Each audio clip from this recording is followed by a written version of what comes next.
Recently, I've been reflecting on all the best pieces of advice that I've gotten over my first year as a BNI member. And one of the conversations that really stands out to me is a conversation I had with one of my former chapter members, Sarah Savage. Essentially, I had given her my whole spiel during our one-to-one. I was explaining what I do and all sort of stuff.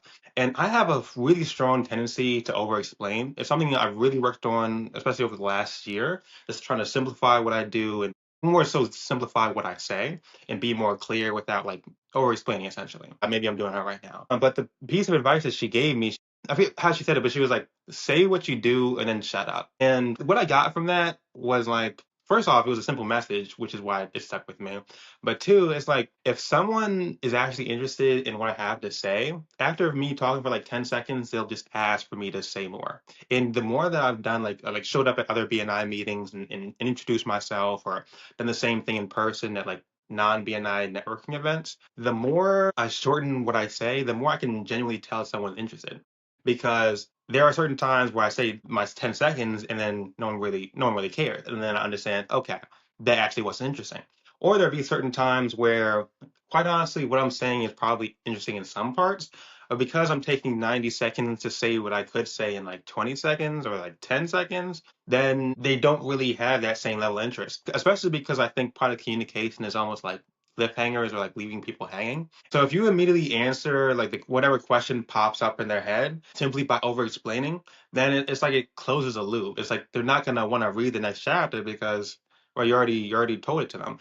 Or you just were talking for so long that I don't know, something that actually would have been interesting, but they just zoned out. And so now there are even times where I'm like intentionally, not intentionally vague, but like yeah, maybe I am intentionally vague because I want people to be like, oh, like a remote videography, that's different from what I've like heard before. Like, tell me more because before I would be like, this is my process, this is what I do. If it's 60 seconds in, I'm like boring the hell out of them because they don't really care about the process, they just care about the results. And it's funny because as someone who does videography, I'm actually someone who like focuses a lot on marketing. That being said, teaching yourself and explaining yourself is still really, really hard. And I come from a chapter, BNI chapter, where you only get 30 seconds for your pitch every single time, versus other chapters are like 45 seconds, 60 seconds, or whatever. And at first I thought this was like really, this made really high pressure.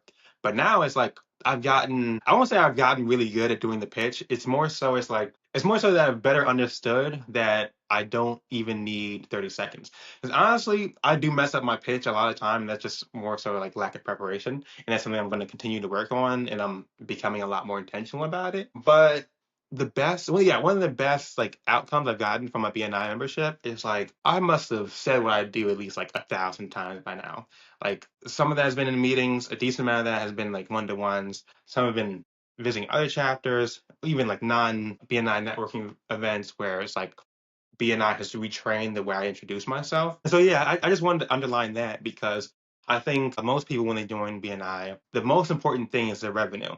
The most important thing is that they're getting referrals and that they're increasing or being able to scale their business. And that's the same reason I joined. And I think that at the end of the day, that is the most important thing because even though I think the business advice is important, the business advice is important because it leads to that. But I'll say all that to say that while BNI has had a pretty good or a really good impact on my referrals in my business, the only reason I've been actually able to do that is because I've implemented feedback that other chapter members or people in other chapters have given me. And I haven't done that perfectly. I've had a lot of mistakes. I've had a lot of missteps and days where I don't bring my full self.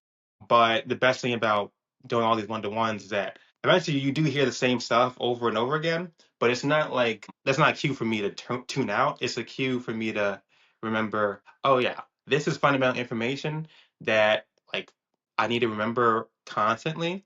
And so instead of tuning people out, like, okay, use that as a reminder. Use that as a reminder to say what you do, keep it simple, and then just shut up because no one wants you to over explain. And so now I've made it a practice to put little things like that in my notes so I can go over them every single day and remind myself of these things because at the end of the day, yes, revenue is the end goal, but I can't get there if I'm not doing the things that I need to specifically do to put myself in the best position to receive those referrals so I can receive that revenue. So if you have any interest in BNI or you'd like to learn more specifically about my chapter, which is located in Bethesda, Maryland, and is a remote chapter, so anyone can visit, make sure to reach out through the comments or via Instagram.